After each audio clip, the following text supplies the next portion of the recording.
And we are live, ladies and gentlemen, for a new episode of the Electrek Podcast. I'm Fred Lambert, your host, and I'm joined by Seth Wintraub. How are you doing today, Seth? I'm good.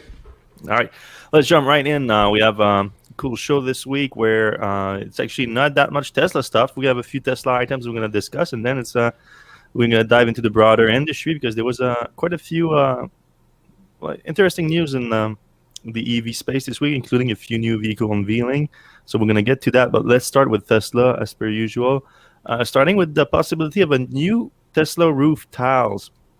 So as you know, if you've been following the show, I'm very bullish on the Tesla solar roof, even though we reported on some significant issues early in the rollout. Like we have a customer that we followed in Miami, not Miami actually, a town in Florida that had a ton of issues on the solar roof installation, but it looks like they were starting to iron out much of those issues, and the rollout is becoming smoother, and it's becoming a smoother experience to be a Tesla solar roof owner. Now, when if you remember, because it's been a while since the solar roof has been unveiled, it was back in 2017, throughout the whole, or even 2016. It's been a while. Yeah, during the whole when they tried to when they were initiating the acquisition of Solar City, of course, which is now coming back into light too, because Elon's going to be on trial in the next few weeks for that acquisition. But anyway, that's another story. When they unveiled those solar roof tiles, there was actually a bunch of different styles, different designs of the solar roof. You had this smooth glass, this Tuscan glass, slate roof type of tiles, and the textured glass tiles. So the textured glass is the only one we've seen over the last 4 years. It's the only thing that Tesla actually installed on roofs. But strangely enough, our friends at Tesla.co, the Tesla short sellers, they have this unofficial fleet of planes that fly over Fremont factory to try to prove that Tesla is a fraud and they don't actually deliver cars, and solar roof is not real either, and everything. The guy actually in the post was like, no solar, like there's no solar roof in the post.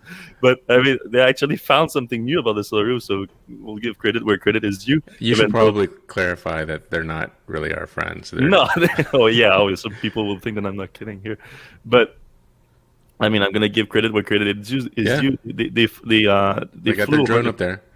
I think that's a plane. I think serious. They're known for flying their planes over there, and they take pictures. And we know that Tesla has those homes at Fremont factory that they're using to both test the solar roof tiles and also test and train people to install the tiles. We know Elon even talked about some kind of little competitions with all the different teams to see who can install the roof faster, because that was a big part of the slow rollout of the solar roof. Just the time it takes to install it. It would take weeks at first. Still take weeks in some occasion. It depends on, of course, all the roofs have different qualities. But now they can get it in a few days, which is impressive. But the picture they got here, so a few weeks ago, they flew over, and both structure didn't have any tiles on it. Now they flew over it, and they actually had tiles, and it's the tiles with some kind of brownish color, almost like, looks like the Tuscan kind of color, the Tuscan glass, but it's not the same design of the actual slate, the actual tiles in this case. Actually looks just like the current ones, just a different color. So it might be really a brand new design that hasn't unveiled before. And it could indicate that it could be launching soon if they are installing it on the roof right now. If it's the same design of the tiles themselves, just a different color, it doesn't necessarily going to be like as much extensive of testing needed in order to bring it to production. So hopefully we're going to see that soon. Something to stay tuned about. All right, next one. We just posted that today, actually. Tesla is launching some kind of new social media platform called Engage Tesla. And it's apparently, well, it looks like it's in its infancy right now, and it could evolve into something else. Right now, it's pretty basic, but at the very least, we know it's going to replace Tesla forums. So a bunch of readers sent that to us earlier today that Tesla on the Tesla forums, and now there's a message at the top that says, 'cause I'm never on the Tesla forum these days, but starting March 15th, Tesla forum will become read-only. To continue the conversation with the Tesla community, visit engage.tesla.com. So for those of you unfamiliar with Tesla forums, at the early stage of Tesla, like, well, when I say early stage, when it started becoming a bit more mainstream of a company, they came out of stealth mode in 2006, 2008, and became very more popular at that point. They launched their Tesla forums, and it was a place for Tesla owners to ask questions, Tesla fans, and Tesla has been known to look in those forums and to reach out to customers that had question, and just use it as a feedback, as part of their feedback loop.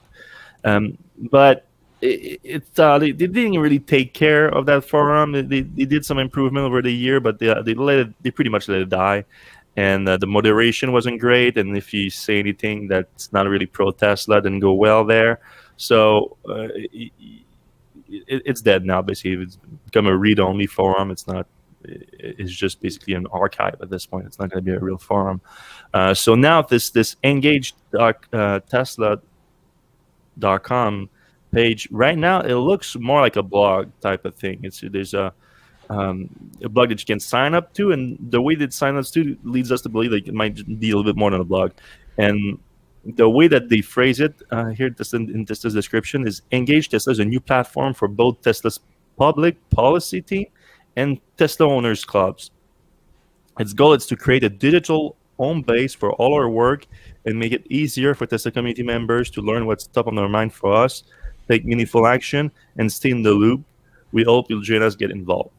So, I mean, the key things for now is that public policy team and Tesla Owners Club. So if you know about Tesla Owners Club, the way Tesla's been using them has been through the public policy team, because they create strong communities that are region-based.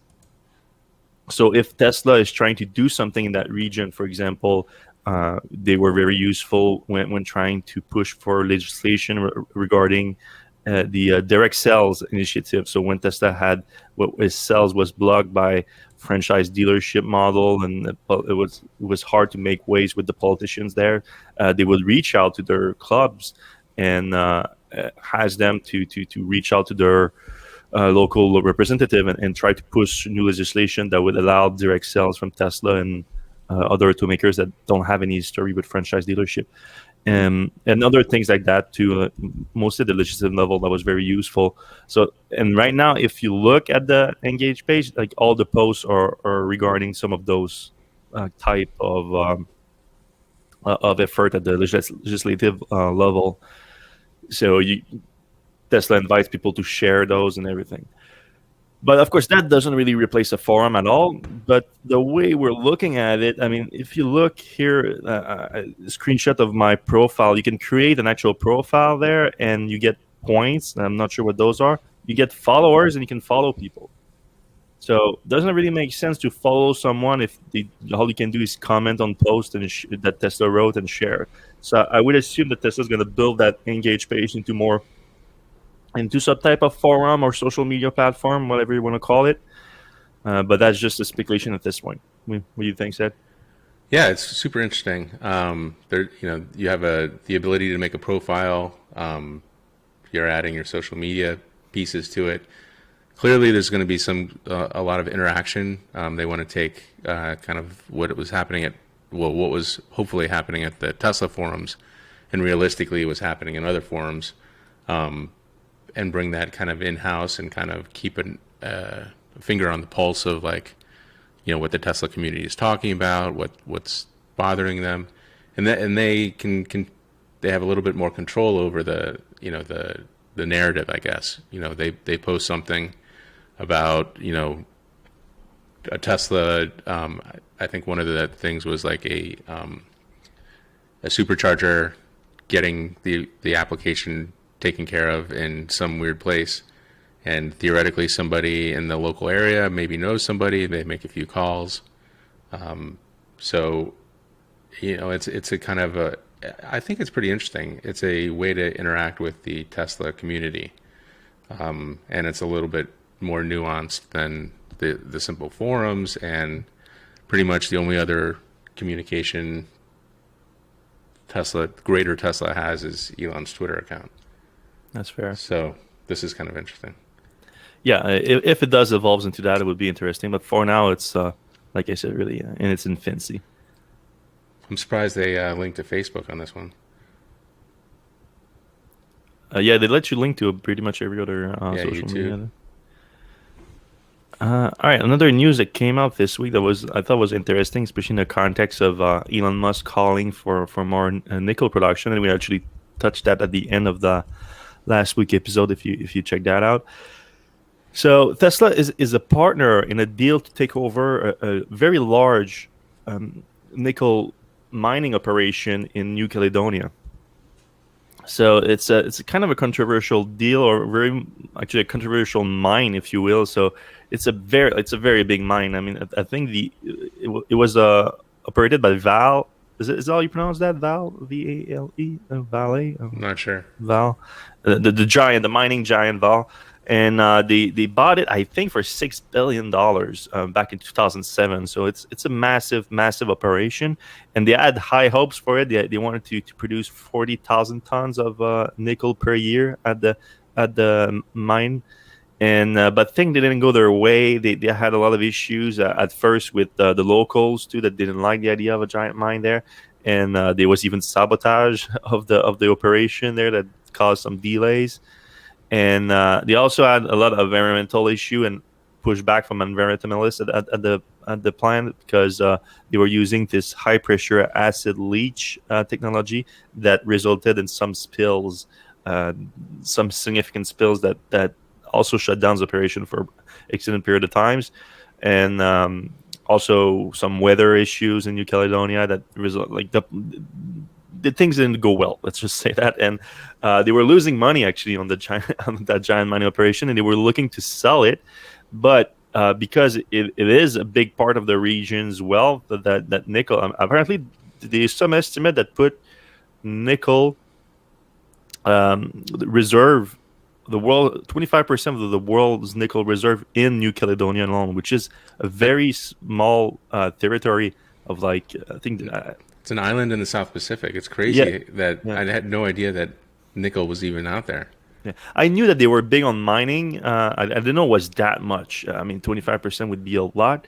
I mean, it's a population, I want to say less than 300,000 people or something like that. I might be wrong on that, but it's not a big... it's not even a country, really. It's a French territory. Yeah, it's a French territory. It was a French colony. But yeah, they've been also the politics there have been difficult. They've been trying to get the independence. I think just last year they tried to get their independence from France, but it was narrowly voted down. So when Val was like, I want to sell that thing, people were very worried where was it going to go to, and they were talking about a Swiss company maybe taking over, then a company based in Singapore. And finally, they came to a deal this week where that company from Singapore, which is called Trafigura, and a consortium of employees of the mine and the 3 regional provinces of New Caledonia all got together and will own the mine. But the relevant part to Tesla in the deal is that Tesla was named as a technical and industrial partner in the deal. So apparently Tesla will help basically get the mine in shape. So it's kind of surprising that Tesla would have this because they don't really have much experience in mining. They do have a lot of mining partners, of course, and they did indicate more recently that they wanted to get into mining, but they were talking about lithium at that point. And now it would be nickel and cobalt. Actually, there's also cobalt being produced at the mining operation there. But so it sounds like Tesla will try to get more sustainable, environmentally friendly production of nickel at the mining operation there, and on top of it, of course, they will buy the nickel from there. So I thought that was interesting. An interesting move.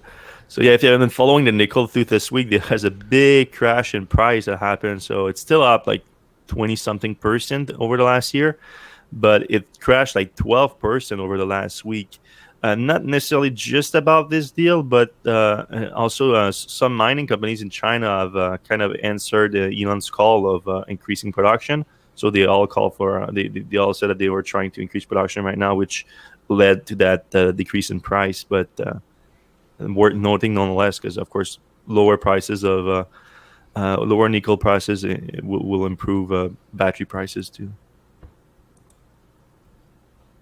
All right, let's jump into your Chevy Bolt EUV experience. All right. Well, so the main takeaway for me was that it's pretty much the same as the Bolt I was driving from 2017 to last year. It's a little bit longer. The EUV is a little bit longer. They're also still making the Bolt EV, and it has a nicer interior, slightly updated exterior, but same powertrain. So that part is disappointing. I've thought from the beginning that if they put a little bit bigger wheels on it, all-wheel drive, faster charging, and right now it's still the same. It's basically the same thing. LG updated their batteries a little bit, like 10%, but basically you're looking at the same vehicle that was shown at CES in 2016. But to my surprise, Super Cruise on the Bolt EUV was super impressive, and I can't tell if they just found a really good place where Super Cruise happened to work quite well in New Jersey. I don't think that's the case. I think the stretch of road we were on was pretty nutty, but Super Cruise handled it super well. And having driven my Tesla to the location and home from the location, and then having not having to put my hands on the wheel was a big difference. And as I was kind of realizing, like, this is a whole lot lower of a mental load, the Super Cruise is than Tesla's autopilot, it kind of dawned on me that, hey, I would rather have not every road in the country mapped. So Super Cruise only works where GM has mapped, and the Post has a map of the U.S. It's pretty. I have it home right now. Yeah, it's pretty extensive. Like most interstates are taken care of. You get out west, they probably didn't do any of the back roads in like Idaho and Montana and stuff. But around where I live, it's gotten pretty extensive, and most of the eastern part of the country in California is mapped pretty well. So for me, like in the real world, if I was given the option of Tesla's autopilot and GM's Super Cruise, I would get more utility out of the Super Cruise. And the reason why is because when you're in autopilot, you're not totally, you're forcing the wheel, you're putting some pressure on the wheel in one way or the other, or you got an orange stuck in there, or you're doing something to kind of keep that wheel momentum where it is. And Chevy's alternative, or GM's alternative, is tracking your eyeballs, which should be on the road anyway. And that is it's just a lot easier. As far as keeping in the lane, I found Super Cruise to be at least as good as Tesla. Obviously we're going to need to do more testing on that to kind of make a definitive statement. But just the act of being in Super Cruise versus autopilot is much easier on the Bolt EUV. So for me, that's kind of a big deal. They've gotten, like, GM's done something which I think is pretty incredible in beating, at least for me, Tesla's autopilot and usability. That said, we know Tesla's upgrading all the time. They have cameras inside the car they could switch to, or they could enable full self-driving at some point. It seems like a yearly, full self-driving is coming at the end of the year every year. So maybe one of these times it'll come, and then we can reevaluate the Super Cruise versus Tesla autopilot situation. All right, let's play Tesla's advocate. Advocate, okay, sure. We were just talking off air before that, though. It's a $2,500 price to get the Super Cruise on the EUV. Yes, and that includes compared to Tesla. compared to Tesla, with the autopilot is free technically. Yeah. Except it wasn't on my car, so I still have to Yeah, buy it. But yeah, yeah. now it is free. And then what happened after 3 years of that $2,500? So the official pricing hasn't been released for the Bolt EUV, but on the Cadillac CT6 and the Cadillac Escalade, after 3 years of Super Cruise, you have to pay $25 a month, or what is that? 300? Is that $300 a year? Yeah, $300 a year, which like compared to 10,000 for autopilot, it's not Well, too it's much. not. But technically, Super Cruise is closer to autopilot than FSD. Right. FSD $10,000. Your traffic aware cruise control and your lane keeping is included with the car technically. So it is more expensive for sure. Now I would assume that $2,500 per month, $25 per month is related to actually keeping up with those maps, because that's the thing here. You have, if your system relies on mapping, you have to keep up with the map, so you have to go through those routes with whatever, like Google Map type card that they have Right. to use in order to keep that active. So that can be a problem long term, obviously. Well, Tesla's goal with autopilot and ultimately FSD is that the car is just like a human that doesn't know the maps in its head. It's just you have to be able to react. So yeah, the pluses and minuses on both sides, I think. Yeah, for sure. There's no doubt. Of course, I'm playing Tesla's advocate here, even though I'm a big fan of autopilot. But I would be the first to admit that GM Super Cruise has a giant advantage in terms of driver monitoring that Tesla, like many other things in their cars, they're so focused on like, we're gonna achieve full self-driving, that all the things that would make everything better until they get full self-driving kind of gets on the back burner, which Right. is I get it. Like I get it, like, because if you do get the full self-driving, it's such transformative. It's Right. life-saving in many aspects. Like, you can literally, the faster you get there, the more lives you're gonna save. And it changes driving. Yeah, it entirely. changes everything. I Like, mean, you can go to sleep in the back. Tesla just wins. Like, it Right. wins at the auto industry. Like forget the $500 billion valuation, forget the $1 trillion valuation. They'll own it. They own the whole industry if they do get there faster than everyone, like they say. But they keep missing that deadline. so if you keep missing that deadline, and we kind of skipped that article, by the way. I just realized now. In the Fsd Beta program, there's been, like, it was launched back in October, if you remember. Over the first 2-3 months, maybe, of the beta program, there were a lot of updates, but updates have slowed down in 2021. But now there's a big one apparently coming that Elon has been teasing, and he now says that it's coming next month, so it should be in April, and it will coincide with a wider release that also has been pushed several times of the Fsd Beta. So maybe something to look forward to, but like it's hard to take Elon's timelines on this one very, very seriously. Yep.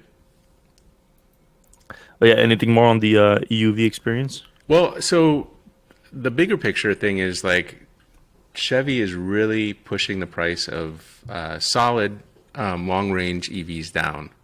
The Bolt clearly is, like, if your budget's like $12,000 to $15,000, you can buy a used Bolt EV right now easily. Like, pretty much every state in the country's got something online. So with this, they're going to keep pushing EV prices down. We're seeing some 2020 and 2021 Bolts going for just over $20,000 after all the incentives. So I think the big story with the Bolt is, like, it's getting the Bolt into more people's hands, and it's a good car to boot. It's not quite as nice as a Tesla all around. I mean, I would say a lot of ways it's okay, on the same level, but there's a lot of things that Tesla does a lot better. But, I still miss my Bolt. I used to drive it. I have nothing but good things to say about it. Obviously, GM could have upgraded the charging speed and done some other stuff like all-wheel drive. but that's kind of the trade-offs. And that was the big story, I guess, is that GM knows that it can upgrade these things, but they didn't do that to keep the price down. Yeah, good point. All right, a car that was unveiled officially this week, or at least a production version was unveiled, though we weren't shocked by the design because we've seen pretty close to it. The Taycan Cross Turismo, so it's sort of the wagon, or I think Porsche prefer the crossover, so it's called Cross Turismo, but it's practical.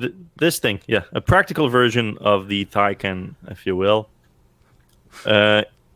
The final design apparently is polarizing. I mean, if you remember back when the concept of the Cross Turismo was unveiled, I pretty much thought it was unanimously loved by everyone. Now they launch it, and some people love it, still love it. Some other people are like, yeah, there's something wrong with it. So a lot of people is like, it looks like two cars smash it together, like they smash a Macan and a Taycan front to the back of a. Is it the Macan? Was it called? Yeah, The little crossover? Panamera? No. No, the Panamera does have a wagon version, does it? Right. Yeah, I know what you're saying. But I mean, I think it might be because of this fender section right here. Right. But that's on the Taycan period too, like just a Taycan sedan. So if you're familiar with the Taycan, you're like, no, this is not. Like, I get a little bit what they're saying, but I'm still a big fan of the design. Also, it's raised off the ground a little bit more. Well, yeah, that's the big difference here. So you get very similar performance and everything that you get in the Taycan, but you have of course a bigger interior thanks to the different form factor, and also just better versatility thanks to the higher ground clearance. So the ground clearance is 20 millimeters, so 3/4 of an inch higher than a Taycan, and doesn't sound like much because it's not that much, but the Taycan is quite low. So there's that almost inch more makes a big difference. But you also have air suspension, so you can get it a little bit higher too from that. And then you also can get an off-road design package that gets an additional 10 millimeters, so 0.39 inches. Or a centimeter. Yeah, 1 centimeter. You're right. So I mean, I don't know off-road. I wouldn't really take that off-road, to be honest with you. But yeah, they call it gravel. Yeah, if you combine all of that together, though, you do get some decent ground clearance for a car. So that's nice. But other than that, nothing too crazy here.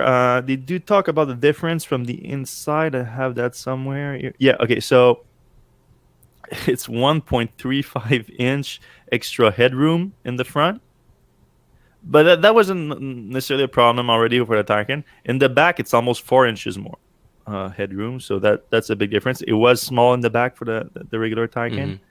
Then you get 15.7 cubic feet in the trunk. If you lay down the back seat, that goes up to 42.8, which is a significant difference from the sedan version.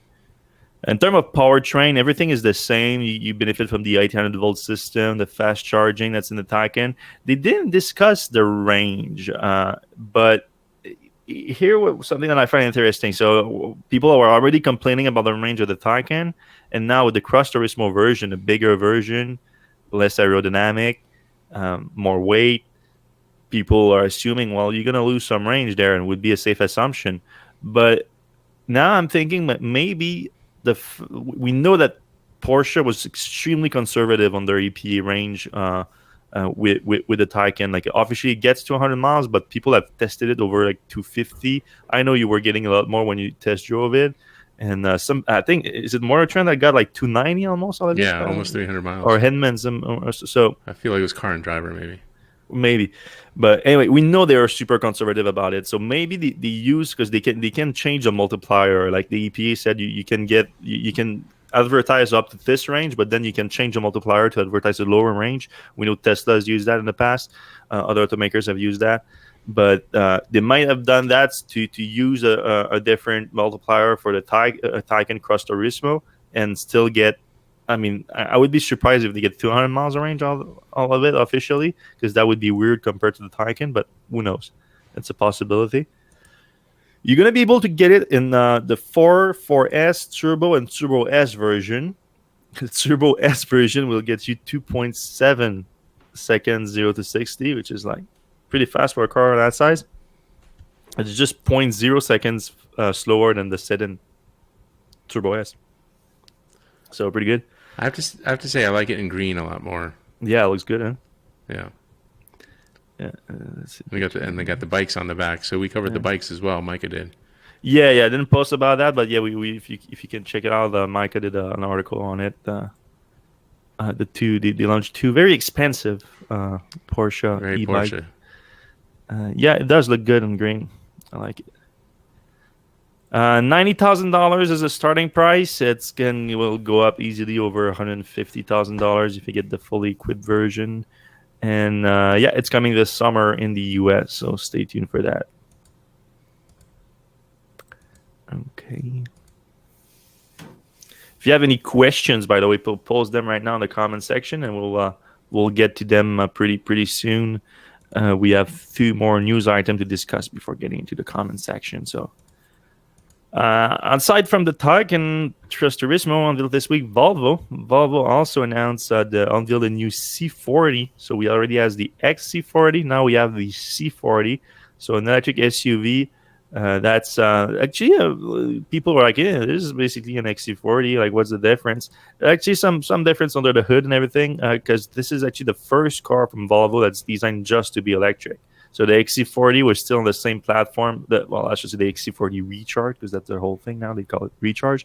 But the already was a gas-powered XC40. Now there was the electric-powered XC Recharge, and this is the C40 Recharge. But there's no Volvo C40 in their lineup. It's a brand new car developed on their platform from the ground up to be all electric. So if you're familiar with the designs at Volvo, it's very much the same, very much in the same line as the XC40, with the front fascia being basically identical. A more coupe version, let's say, than the XC40 in the back here. How do you think? I mean, that kind of reminds me a little bit of the Polestar. I wonder if it shares a lot of the same. I think it's more SUV-like than the Polestar 2, which is like basically looks to me like a raised sedan. Yep. The interior, you benefit from the same interior as the Polestar thing that gets all the Google stuff in it. It was Android-based entertainment system that used a bunch of native apps from Google, including Google Maps. That was very appreciated by Polestar owners. And battery pack 78 kilowatt hours. When they are talking about 420 miles, that's 420 kilometers, 260 miles of range on the WLTP standard. The EPA, they don't have the official estimate yet, but on the reservation page for the US, they talk about over 200 miles of range. So we know that's another one Polestar where Volvo Polestar, they're not the most efficient cars out there. But they still do get decent range over 200 miles thanks to a significant size battery pack for a vehicle that size, because this is like a smaller SUV size. And it's going to enter production this fall in Belgium, and it's going to come to the US later this year. I don't know if how many readers or how many listeners are in Manhattan, but if you sign up to Volvo.com, they're actually showing it in Manhattan next week, so you can go check it out in their, I think, West Side location. Yeah, one thing that's missing that maybe they're gonna release in the TVU in the US would be the pricing information that we don't have yet. All right, then I have an interesting tidbit of information that came out about Rivian this week. They're gonna get into battery cell manufacturing, and they're gonna go directly to solid state. Apparently, we know that based on not an announcement from the company, but 6 job openings that are related to solid state battery cell manufacturing, all in Palo Alto, California. So we don't have much details on it. Rivian has made deal with battery cell manufacturers in the past. They never talked about going into solid state. They never talked about going into battery manufacturing themselves. But looks like pretty serious because 6 jobs, all engineering jobs related to manufacturing, specifically manufacturing the cells. So something to keep an eye on. A lot of people place solid states reaching commercialization that makes sense for electric vehicles closer to mid-decade. So maybe it makes sense that Rivian is right now investing in it. We know that the company is flush with money too, so it makes sense for them to be looking at least looking into cell manufacturing. But yeah, it's something probably to look forward to in a few years from them. Nothing to come. Like, don't expect to get a R1T electric pickup truck with solid state batteries this year or anything like that. All right, let's jump into the comments. Not a lot today, but No. we'll jump in right now. Can you speak more about the unused part of battery packs? Are you aware of any data? I think we're talking about when, for instance, a Ford Mustang Mach-E has a 95 kilowatt hour battery pack, but they only have access to 88 kilowatt hours. Buffer, you talk? Yeah, I think it's the buffer. Yeah, I like when companies do release that information. I mean, we know we sort of get used to that with Tesla. Tesla never released that information, but we know with the kind of big community of a hacker that kind of formed around Tesla vehicles, especially salvage car and everything, we gotta get more information on that. And Tesla kind of varied with just like a few kilowatt hours, really, like 3 to sometimes 6 max on the battery pack. I would say a buffer, and then you add companies like Audi coming on the space with massive buffers of 8+ kilowatt hours. Same thing with the Jaguar, I-Pace, and more companies started releasing that information. Like Mercedes also had a big one that they talked about, but they don't do it all the time. So for that Volvo, for example, that C40 Recharge, we don't know about it. Porsche might have released it for the Taycan. I would need to look into that. Do you know if Chevy did anything with the Bolt on that front? There was something actually because of the fires. We were talking about. That's right. How well, I mean, we know that the 2017 through 2020 they put an artificial buffer on there until they figure out what's going on with the fires. They're supposed to know something by April or have a hardware update. We know that the 2021 models have a smaller stated kilowatt hour, so it's 65 kilowatt hours versus last year was 66 kilowatt hours. So the assumption is that they're putting a bigger buffer on the same battery pack, or even it might be a bigger battery pack, but a bigger buffer as well. So 66 kilowatt hour when they released that, that you think that was the usable capacity of the pack, not the full capacity? I think so. So 66 was last year, and then this year it's 65 kilowatt hours, which like you would imagine that they're not getting smaller. They're just theoretically just putting a bigger buffer on there. Mm-hmm. Yeah. So yeah, that's buffers. All right. Just a PSA. I checked with Tesla yesterday, and they still want a $5,000 upgrade fee for a Model 3 SR to an SR Plus. Do you think that price will eventually lower to reflect the price drops that Model 3 has had?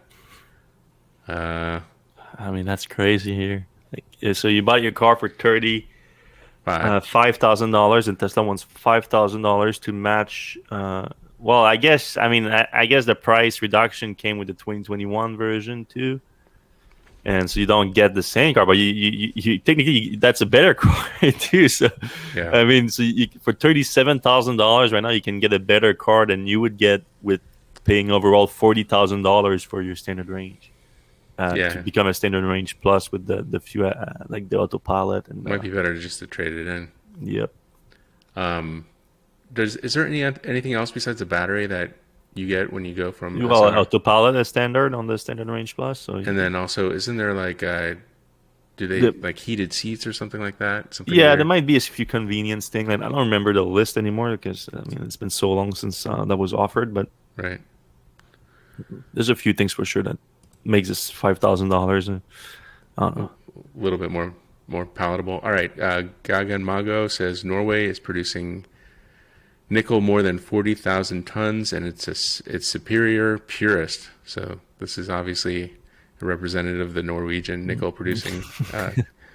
I mean, it might be true. There's different variation in purity of your nickel. I mean, some nickel cannot be used for battery production because it's not pure enough. That's But yeah, I interesting. know that Norway is a big mining country, but then don't know how much nickel they produce.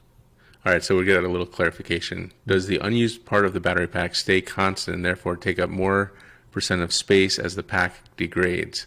Any data to support that larger buffer prolongs battery life? That sounds like a lot of research. Yeah, I don't think that's the case. Certainly not for Tesla vehicles, but it might be for the bigger.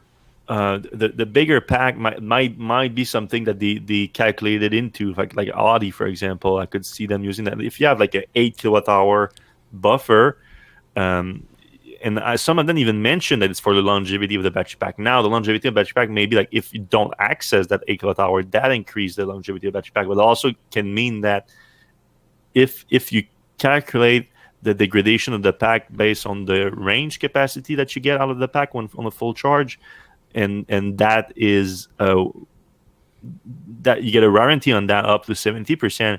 Well, then if you get closer to that 70 threshold where you could get a pack replacement, they could just unleash like a 2 kWh out of that buffer and save the pack like that. I don't know. All right, moving on. Nobody is loving, so I'm loving the Cross Turismo.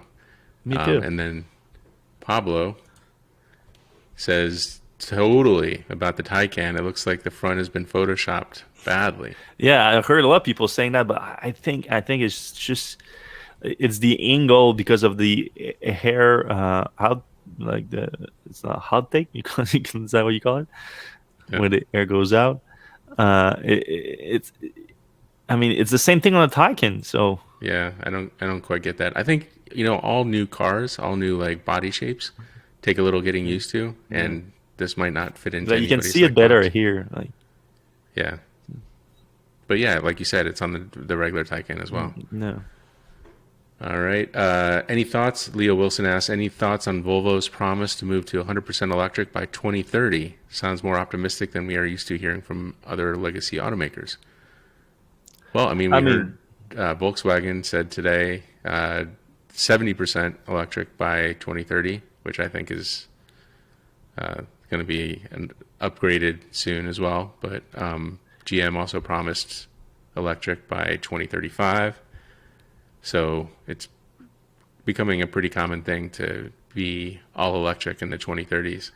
Yeah, I mean, you have to put them in context of their size too. So it's all about converting their production capacity to electric vehicle production. For Volvo, that's a lot easier, a much smaller automaker than Volkswagen or GM.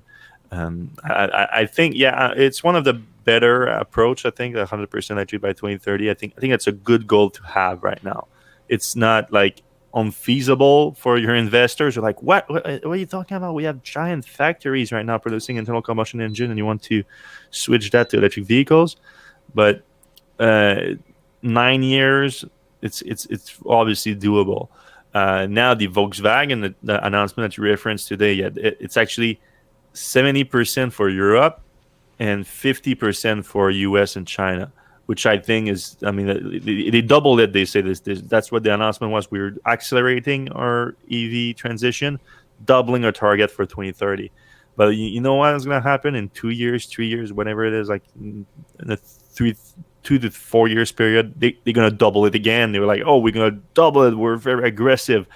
You should, you're not aggressive. You don't have good planning. You don't understand the Right. market. Like, no one's going to want to buy an internal combustion vehicle in 2030. And if you're planning for 50% of your production capacity, to be producing those, well, you're planning for 50% of your capacity to be useless at that point. So I mean, I kind of feel there's a little bit of the, like, we don't want to obsolete like 80% of our business or 90% of our business right now. So if we say, yeah, we're going all electric in 5 years, which, maybe that's possible. But if you say that, then you've basically obsoleted your whole entire line. somebody else will do it for you, though. Right. Like Volvo just did. Volvo was like, no, we're gonna be 100% electric by 2030. So why are you gonna be 50% if we're gonna be 100%? So yeah, I guess there's definitely part of that happening in the discussion for the announcement in those boardrooms or whatever. Like they exact probably some executives said exactly what you just said, but I mean, at the end of the day, because we know what's going to happen. Like people always say, like, oh, you cannot go switch 100% electric in just a few years. It's just too much production capacity to switch. There's no, we don't have the supply chain for it and everything. And I'm like, you're right. That's always going to be true, though. Like switching to electric vehicle is such a massive shift for a giant industry like the auto industry. There's going to be bottlenecks everywhere. So for the legacy automakers, it's all about fixing those bottlenecks as soon as possible.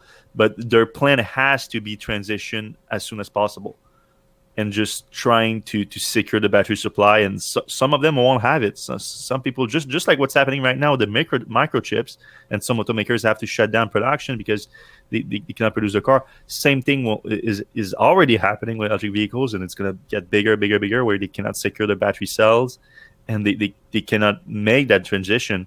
But the only difference is right now you still have consumers, I want to say dumb enough, but maybe like if you're buying a new car right now and it's not electric, if you have the money, like I'm not saying if you're like in the used car market and you don't have the budget for a new car, or if you think that, I also understand the argument of like new cars are also not very environmentally friendly instead of just buying a used one for the energy that goes into producing a new vehicle. But other than that, if you're in the market for a new car, especially for luxury ones, if you're not going electric, like you're shutting yourself in the foot in terms of resale value, long-term resale value, and also just I think the experience overall. Because I think the best luxury vehicles right now are electric, are the Teslas, the Audi e-tron, the Taycan, and all those. So I agree. Yeah. Yeah, so it's all about who's going to be able to secure that production capacity to be 100% as soon as possible. So I'm not saying that that's going to be the case by 2030, like especially for a Volkswagen type that makes millions and millions of cars a year. So maybe that's what they're saying, and they're working to secure more of that production. And so that's why they're announcing it like that. But at the same time, because if they don't know that, then they're going to have useless production capacity. They should say something like at least 80%, or that would be a little bit better, I think. But then why you're proud of saying like, hey, we're accelerating, we're doubling our production capacity. It's like, if you're doubling your targets, that means you were like way wrong the last time you made those targets. Right. That's all it means to me when they announce that. Right.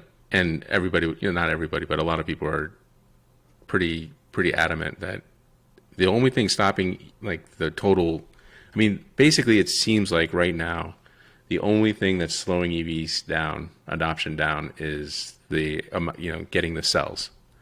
Like everything else is kind of pointing to, like if people could buy an EV, they would, but the cells, getting enough nickel, etc., is keeping the price high, artificially high. So batteries are costing a little bit more. They're harder to get. They can't procure enough. So in that case, they're keeping some internal combustion cars around, in their forecasts.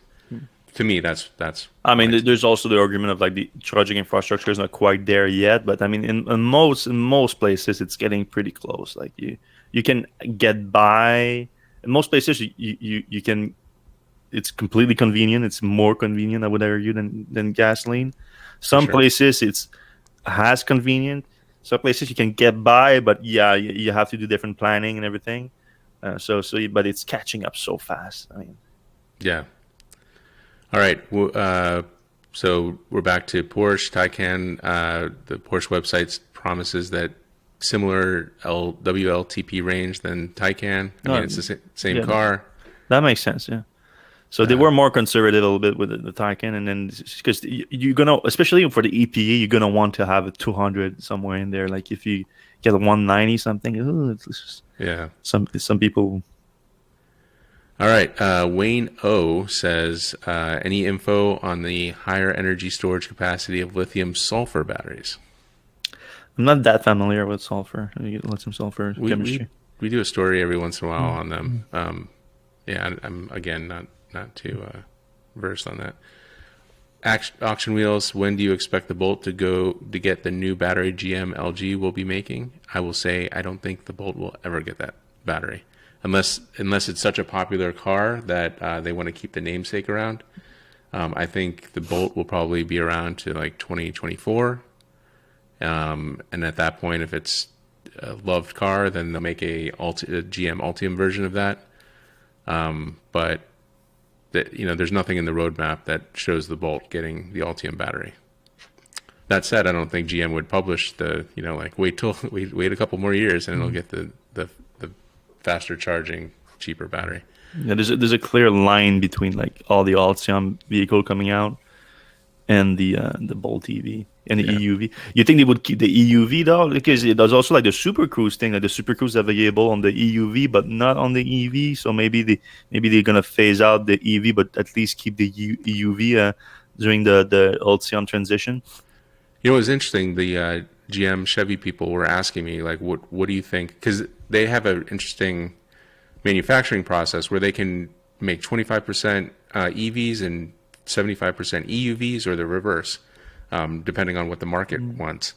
And they were saying, well, what do you think it's going to be? And I said, well, for me, I would buy a Bolt EV, if you could put Super Cruise on it. But I think most Americans are going to like the look of the EUV because it's longer. It looks like every other crossover out there. It's just people are more used to something like that. It looks, more rugged, I guess. And they were like, yep, that's pretty much what everybody's saying. So I think we're going to see a lot more EUVs out in the road. It's only like $2,000 or $3,000 more expensive as well. Mm-hmm. All right. We're getting close to the end here. There has been a fire after the software update in the Kona in Korea, and now the batteries will be replaced. Yeah, we did report on that. That's true. And we're hearing that LG is taking 70% of the cost. So it sounds like it might have been a little bit more of a LG problem than a Hyundai problem. Mm-hmm. So that's a bummer. So maybe GM is also going to have his cost covered for the. Yeah, it's weird because GM says they can fix it with a software update and you're going to get your range back. But, there are different packs, different BMSs and everything. So it'll be interesting to see what happens there.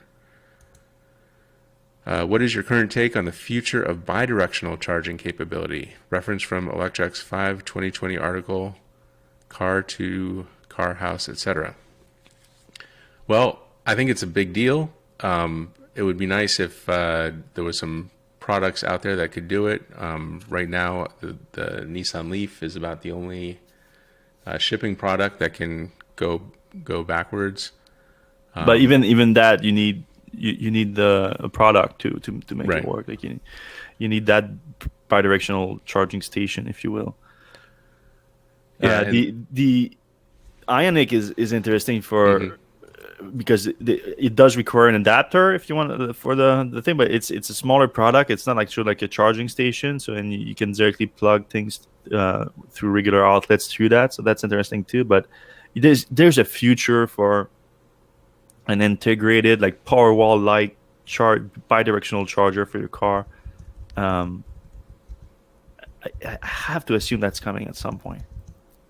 Like just a neat. It might be expensive, but like it would be a Powerwall, and you get all the advantage of a Powerwall, and at the same time, it's like a direct access to a generator. Like if you have like a prolonged outage, well, you can plug your car through it, and instead of charging your car, it's going to charge your car's going to charge your home in a seamless way.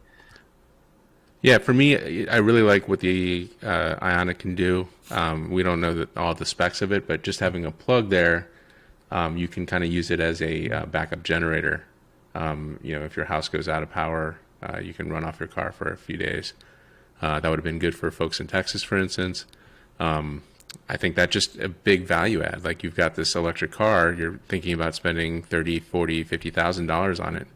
But if it can replace a $5,000 generator as well, then it makes the purchase price easier. Yeah.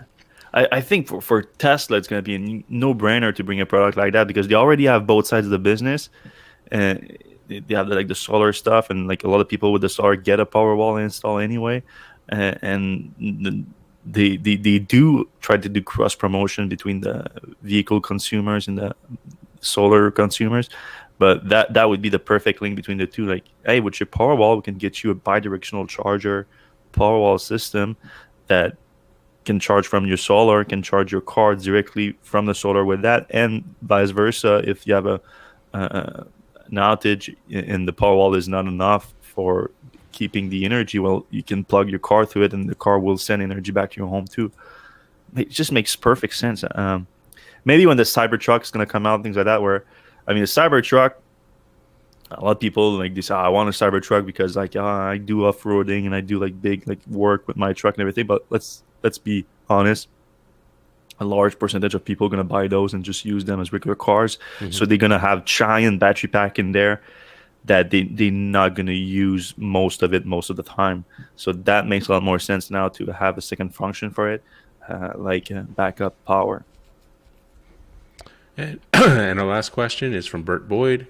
This is a big one. How should countries and cities be considering adding the appropriate charging stations to meet the growth in demand?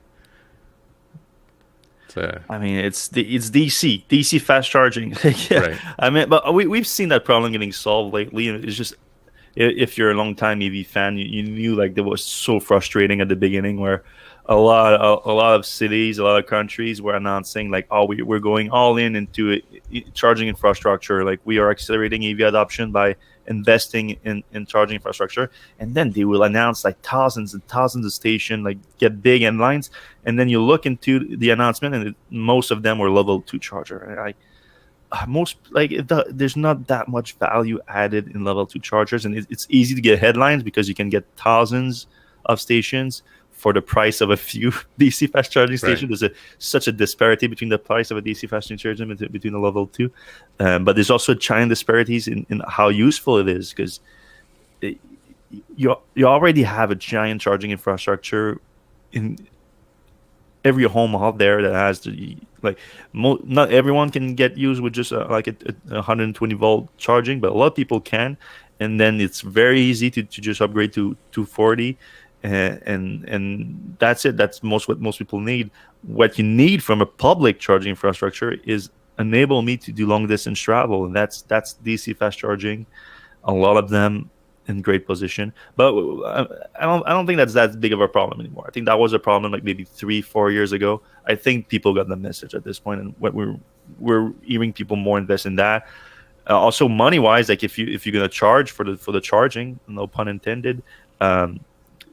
You can charge a lot more for DC fast charging, so you can deliver a lot more electricity a lot faster, so you can actually make money off of it instead of just a level 2 charging, which can be good for like restaurants or things like that, to just have like a trickle charge where you eat there or something. I wouldn't even say restaurants, more like hotels or... Yeah, hotels is the best, yeah.